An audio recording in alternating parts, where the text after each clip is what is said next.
This video was filmed in front of a live studio audience.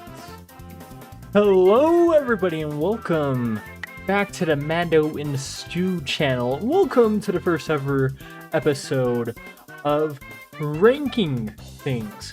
We're using a tier list, of course, to rank every single legend or whatever which way, of course.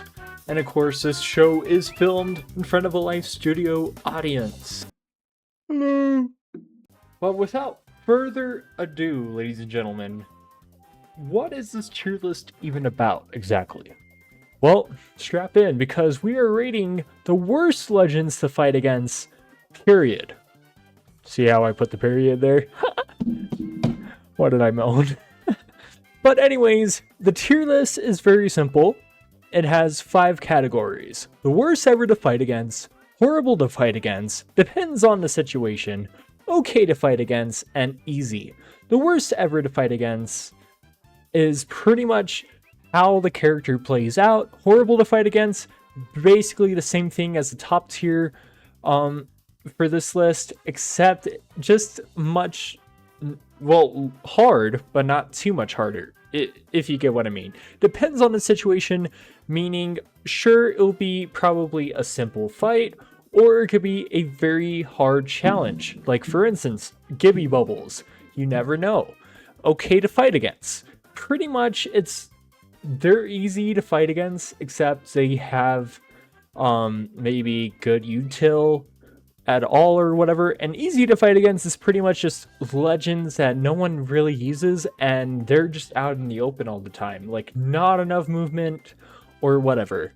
But let's just go ahead and start off with this list, shall we? Starting off with Alter. Alter did recently get a huge nerf, still being used regularly for Pro League and all that kind of crazy stuff. But here is the issue though. She'll be horrible to fight against because she could easily just go back to the portal that she set down and get her teammates back and everyone's revived once more. So I would say she'll be horrible to fight against, of course. Next up is Ashe, and I will say it depends on the situation for Ashe. I main Ashe a lot. She is very incredible. I just bought her Prestige skin, got it up to tier 3, and of course her finisher is the most insane finisher ever. It's really nice and really simple. I know I'm glazing Ashe too much, but still. Ashe depends on the situation. She could just portal away, but it will be somewhat more easier if you do aim at the portal. I don't know, it's a weird situation for Ashe. For Axel, the worst ever to fight against. You're talking devotion plus her tactical. You could just easily glide to a player and boom, you're instantly dead, or your whole entire squad's dead just because of this one Axel that somehow got really decent with her movements. And the season hasn't even ended yet. She barely got a tiny bit of nerfs, and somehow still she is still the top 30% of players to ever be played in Masters and Pred lobbies, which is insane. It's really insane. Next up is Ballistic, and I will say he's pretty easy to fight against. Actually, I'll put okay to fight against. I wouldn't say it will be depending on the situation.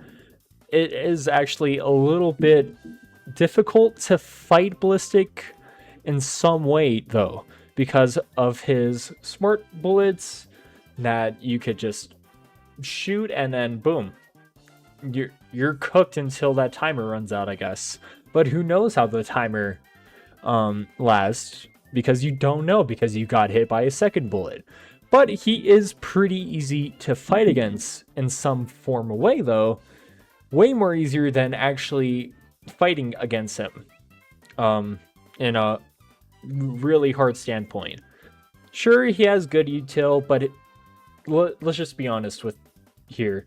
His tactical won't do much to you unless you're dumb enough.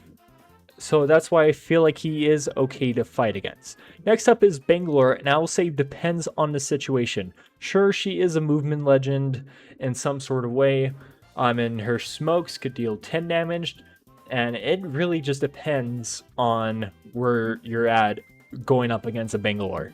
Next up is Bloodhound, and I will say they are pretty okay to fight against as well too. Just really one of the most strongest characters got really nerfed, and if this video was made whenever all the Evo changes came along and Bloodhound got a huge buff around that time as well too, especially for the perks. That was whenever perks actually became a thing at first. I would say Bloodhound would be horrible to fight against. But right now, Bloodhound at the moment, I don't really see anyone running Bloodhound anymore, but I heard that there is definitely going to be a rework to Bloodhound, hopefully very soon in the near future. Next up is Catalyst, and I would say it really depends on the situation. She could barricade doors. Of course, she's a control legend as well too, so she could give extra health to the hard light mesh, aka the breakable windows, and her spikes are really annoying sometimes. Her wall as well too, so it really depends on the situation. Other than that, I feel like you could get a good, decent kills with her. Caustic, I would say, is horrible to fight against, and I cannot say this enough. Caustic has to be the most underrated legend this season. I've seen way more plays with Caustic in Pro League. I've seen a lot of crazy stuff that I did during my playthrough in Plat. Honestly, Caustic is very underrated. Just horrible to fight against because of all... and I hate this. I hate this so much. I love playing as him, but I hate it whenever other people play as him because of all of his gas. I hate Stink Daddy, but I love Stink Daddy. Next up is Conduit, and I would say it really depends on the situation. Sure, she got a nice, decent old buff and all that kind of crazy stuff this season. She slightly got nerfed towards the mid-season, but other than that, she is not hard to fight against at all whatsoever. So it really just depends on the situation moving forward. But her ultimate could be pretty annoying. Crypto is the most easiest character to ever fight against. Sure, you could have a decent Crypto on your team and stuff, but there's not really much you can do. His ability is only a drone. His EMP could be pretty annoying, but you could easily just shield back up, unless the team does push you, of course. Other than that, he's pretty easy to fight against. Fuse, on the other hand, I will say really depends on the situation. You could be stuck, you could be sandwiched, just stuck right behind cover that everyone will definitely take a look at you, especially if you have a Fuse on the enemy team. Fuse could just deploy knuckle clusters. His ultimate really sucks a lot sometimes, but other than that, he is fun to play as. Just kind of annoying to play against, but it really just depends on the situation for him. I would say the same thing for Gibby as well too, however. Gibby, oh my goodness, Big Daddy Bubble Man himself. I would say he is actually not that hard to fight, but at the same time, he could be very annoying to fight. He has 2 good perks for his level 2 perks, where he could basically do something to his bubble to give like way more health, I guess. I don't know how that ability really works, but the one ability that is pretty annoying and could actually get you instantly knocked is definitely this perk right here. Just an electrified bubble. If you run into it, you're slowed down for a short period of time, but it could be an easy fry. But if you work very, very well with bubble fights, like myself sometimes, then Gibby is not really that hard to fight, so it really does depend on the situation. Horizon is an okay character to fight against. She could easily get beamed with her tactical, and I feel like the only thing I would say something like horrible to fight against about her is her ultimate, but that is an easy breakable thing now, so she is an okay character to fight against. I would say the same thing for Lifeline as well too. Actually, it really does depend on the situation. I had to switch up right there. It really depends on the situation.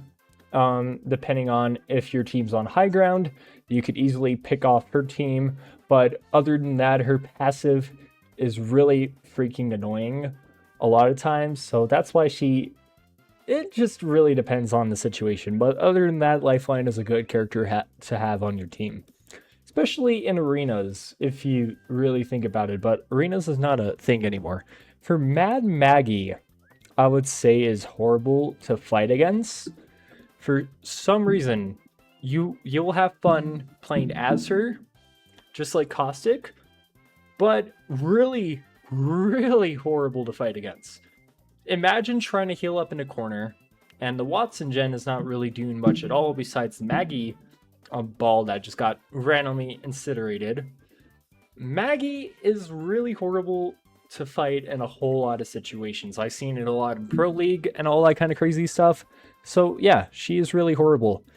I would say depending on the situation for Loba, though, I will put her like right in front of Conduit for this one. Loba, her bracelets definitely give her away a lot, and you could just follow those bracelets until she lands, and then you could just try to beam her, or unless you have a marksman rifle or a sniper rifle. Other than that, it really depends on Loba. Newcastle, I wouldn't say the worst to ever fight against, but definitely top tier on horrible to fight against. The reason why is because he also has a passive where he could just use his shield. Sure, it's easy to break and all that kind of crazy stuff, especially during like early game. But for Newcastle, on the other hand, oh my god. No matter how many times I try, now unless if I'm running like Fuse for instance, Fuse will definitely break that shield a lot more easily, I would say, especially with knuckle clusters, and you could just spam nades towards them. But a Newcastle plus a Lifeline plus a Gibby comp, it's just completely unmatched. But I don't really see anyone running Newcastle in ranked, so that is kind of saddening. Mirage, I would say okay to fight against. It's a lot more easier to figure out who's the real one nowadays because everyone's gotten so smart, but for a new player standpoint, they will definitely tell you the worst ever to fight against. For OG players, though, okay to fight against. For Octane, it really depends on the situation. I'll put it right next to Bangalore and in between Ash. One problem with Octanes is jump pads. You could get easily beamed out of the jump pads unless you're a very, very good Octane player. The only thing is, this Octane player is running mouse and keyboard and is instant just moving around. Like you can't even hit him. You can't even hit him. So it really depends on the situation for Octane. For Pathfinder, this is a really hard one. I was thinking about okay to fight against, but after seeing caution clips and after seeing a lot of very good Pathfinders in my games, it's really depending on the situation because ziplines easy to get beamed off of, but at the same time, if you have caution level abilities and all that kind of crazy stuff, then it's really hard to fight against. But it just really depends on the situation. Moving forward though, Rampart. Nah, I'm just kidding. Not the worst to fight against. Not the worst to fight against. Rampart, on the other hand, though, is horrible to fight against, but no one ever uses her in ranked. She is one of the most underrated control legends as well, too. Well, actually, 3 of these legends are very underrated in ranked. I could tell you why. Newcastle could bring a lot of util, could bring a lot of support to the team. Caustic could block off enemies and give them time to space, same as Rampart. And her ultimate just really sucks a lot. It's really horrible to go up against. So that's why she's horrible to fight against. Seer, on the other hand, I would actually kind of say, unless you're a very good Seer main, Seer is gonna just be okay to fight against. I mean, yeah, sure, it's really annoying here and there for his tactical to just hit you randomly, and it's gonna be super annoying just to go up against him in his ults. Other than that, I don't see any issues with Seer. Revenant. What the I'll be right back. Alright, sorry about that, y'all. Cats are dropping everything. But Revenant, I will say, depends on the situation. As always, his ultimate is not that very good. I mean, he had a lot of game-breaking glitches, but in his prime, for his rework, he would definitely be the worst to fight against. Sparrow, I would also say, depends on the situation as well too. His double jump is very annoying sometimes, and his ultimate could be super annoying. I mean, everything's just annoying about him, but at the same time, actually, you know what? I'm sorry, I had to. Vantage, I will say, also depends on the situation. Her sniper, oh my god, I hate getting hit by her sniper so much, but she is a very, very fun character. I feel like she could do a lot more for the team and all that kind of crazy stuff. I mean, she does have very good perks. She also has a very good tactical now, and her sniper is just broken. I could say that. Valkyrie, depends on the situation. She could either get easily beamed, she could run away from your team, or she could come back and fight your team because she just did a missile swarm on you. Watson is also a very depends on the situation type of character. I mean, her fences are very annoying, and every time you try to throw a nade, it just disappears. So, yeah, there you go. Wraiths, on the other hand, I would put this very high on the horrible to fight against tier. There's just no way in hell I'm going to watch Wraith go back and forth in their portal, and my team is just yelling at me, "Why aren't you killing her? Why aren't you doing this? They're rezzing." I'm just running away at that point. Like, I can't even do that. Otherwise, these were very hot takes, I would say. Super hard takes, but I feel like Sparrow is the most underrated character. Just very, very hard to fight against. Is the worst ever to fight against. And Axel as well too. I'm surprised after the nerfs, they're still one of the best legends, best movement legends ever to be quite frankly with. But there's a lot of underrated legends in this whole entire roster of characters. There's 28 legends, and there's more to be coming soon for Apex. But right now, this is where it stands for me. I hope you guys enjoyed today's show. Don't forget, hit that like button, hit that subscribe button, and I'll see you guys next time.